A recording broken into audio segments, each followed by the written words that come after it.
Davam edirik. Bugün Böyük Qayıdış Dövlət Proqramı çərçivəsində işğaldan azad olunmuş ərazilərdə böyük tikinti, quruculuq işləri davam etdirilir.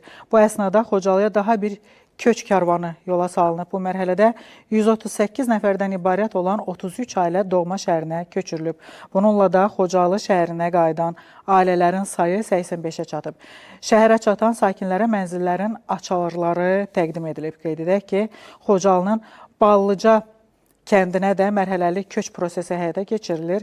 İndiyədək Xocalı şəhərinə 85 ailə, yəni 345 nəfər, Ballıca kəndinə isə 743 nəfərdən ibarət 157 ailə köçürülüb. 4 qardaşların ailəvi çox çətinliklə gəlmişik. Yenidən qayıtmaq vaxtı necə isti o ağır ağacın qabağında da?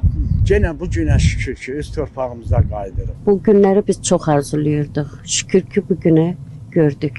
Xocalıdan çıxanda qızımın 3 yaşı olubdu. Çətin olub, çox çətin məqamlar olub. Amma şükür ki, 30 ildən sonra qovuşmuşuq. Fəxirli bir şey dəqiqətən ki, yəni görmədiyim yerləri görəcəm, baxacam. Mənim üçün çox fəxirli bir şey dəqiqətən. Sevincimizin həddi hüdudu yoxdur ki. Bugün biz Qarabağ torpağına, Xocalıya qədəm qoymuşuq. 33 ildən sonra biz öz doğma yurdumuza qayıtmışıq. Mən Xocalıda doğulmuşam, Xocalıda böyümüşəm. Biz buradan çox çarəsiz vəziyyətdə çıxmışıq.